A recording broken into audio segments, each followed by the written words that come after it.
So what is up, guys? Welcome back to another video, and today I just gonna make it super short, super brief, and express all my frustrations over the Apple latest hardware, the MagSafe charging bank, and it's absolutely a disaster. And this is a reason why you should never get it. So I listed there are some good things about it, but mostly bad. There are 6 bad things and 2 good things. First of all, this thing, it's expensive. It does not charge your iPhone to that much degree. I have an iPhone 12 Pro Max. I only charge for about 45 to 55%. And if you have like a 12, I suppose like 70%. If you have a mini, maybe 80 or 90%. But this thing is big, it's heavy compared to the one you got from Miniso. Only $20. It's like 5 times cheaper, but it got 5,000 milliamp capacity. This thing can charge my iPhone 12 Pro Max for like 1.5 times. But this thing can only charge to 40 to 50%. So it's kind of ridiculous for me. That's the first one. The second is the charging speed. Since it's wirelessly charging your iPhone, it does have a disadvantage, but I only got 5 volts, which I would expect more, since if you get the wireless charging mat from Apple, it can charge up to 15 volts Qi charging. So the 5 volts, I thought it would be enough, since in the past Apple always have this little 5 volt power adapter. But in reality, it's not. When even you use browsing Safari's, Instagram, or just watch normal YouTube videos, and with this thing connected to the back of your iPhone, the battery will still go down. It'll go down pretty slowly, but you would expect when it's charging, the battery percentage will go up. And just so frustrating saying that it goes down even when the battery is connected. The third thing is the compatibility. This thing can only connect to the iPhone 12s. Honestly, it's MagSafe, so like the magic snapping action, you can only have it on your iPhone 12. It does have a cool animation. I'll give Apple that. But other than that, it's pretty, you can still use it to charge your iPhone 11 or like iPhone 10s or other even Android phones. But it's not like super made for it. And so I would say the compatibility isn't there. And second about compatibility is that it cannot wiredly charge your iPhone. That's like so frustrating to me, because sometimes I always go out with my AirPods Max, and sometimes it just dies on me. Whenever I have the traditional power bank, I can wire it up and charge my AirPods Max at the same time. But this thing, I tried via a lighting to lighting cable, it just does not work. And I don't know why Apple did not think about it or try to make it work, but this thing just wirelessly charging something, it just does not work on me. Number 4 is the reverse wireless charging.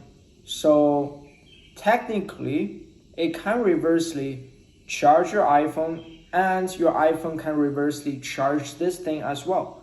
So magically, Apple released the capability of your iPhone 12s to be reversely charging this thing. However, this thing cannot wirelessly being charged when you place on a wireless charging mat. It just doesn't make sense to me. Like this thing is whole wireless. Like theoretically, you can use like any charging mat to wirelessly charge this, but every time you have to plug in. Like, what's the point of this? It just doesn't make sense to me. And second thing, I noticed some MagSafe accessories.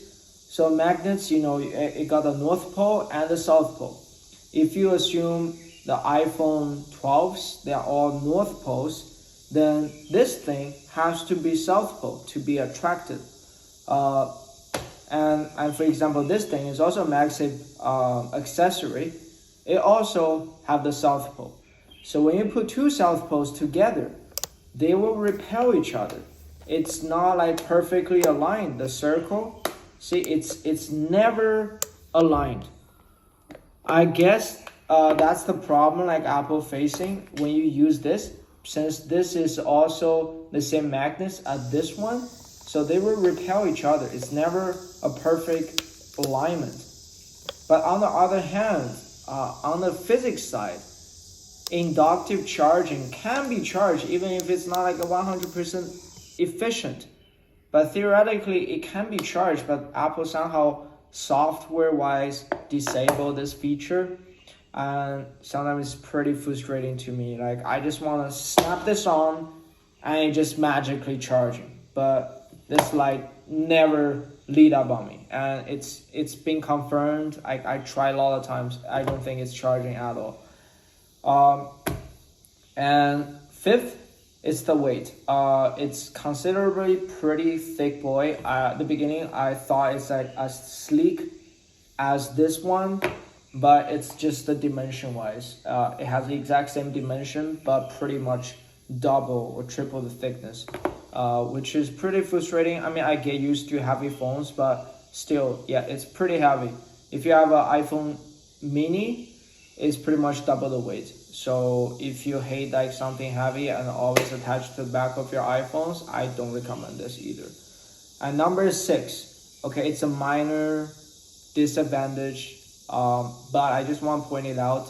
In the last generation, Apple had the power bank case for the iPhone 11s, and they have a little button, a little camera shortcut. When you press it, the camera will pop up, and you can just snap a picture or video real quick. But I just hope they have that feature. It'll be so much cooler. I guess it'll drive up the cost, and that's why Apple won't do it, or some technical issues. Because you have to incorporate Bluetooth since it's all wireless. But I just hope Apple keep that feature. Okay, now all the bad stuff aside, there are some good stuff. First, I think the design, it's very Apple-like. It's clean, it's minimalistic. A lot of people complain about the design, but I honestly don't know how would you complain about a power bank design. Like every single power bank is like a brick. And how would you make a brick even prettier? I think this is already like pretty sweet. Like the only thing I might complain about is the material. It's plastic. It looks like silicone, but I guess it's about heat dissipation. It's wireless. That's why Apple used plastic.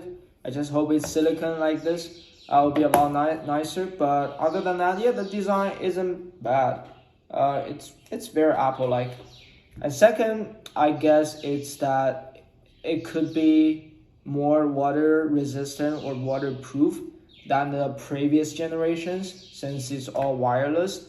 I had the previous generation power banks. I always had it and I'm a big fan of it. But the ones before, every time I go take a shower, it get moisturized inside, and sometimes after 2 months or after half a year, it always get disconnected. You know, you have to push it so hard to make sure the lighting port with your iPhone are aligned, and it's pretty frustrating to me. But this one, I don't think it will ever run into any issues since it's all wireless, and I assume it's more water resistance at this charging port than the previous generations, since I have put my AirPods Pro case in the washing machine before and it still works fine. So I assume if you actually put this in the washing machine, it will still work. I don't recommend people try it, but I just say, yeah, it's probably more water resistance, and you can take it for a run in the rain and shouldn't be worried about it. So yeah, that's pretty much it. Overall, I just think it's absolutely a failure that so many functionalities did not being unlocked by Apple, like the reverse wireless charging. It doesn't even wireless charge the battery case itself. Or if you want to wirelessly charge your AirPods Max or your iPhone, it doesn't make sense to me, and it's pretty expensive. You can get those traditional ones with a lot more capability, a lot more capacity, and in a fraction of cost, $20. So yeah, I don't recommend this, and I don't really like wireless charging. But Apple really tried. I give them that. But yeah, this is pretty much my review on this. I hope you guys enjoyed it and consider subscribe. Give a thumbs up if you want to see more.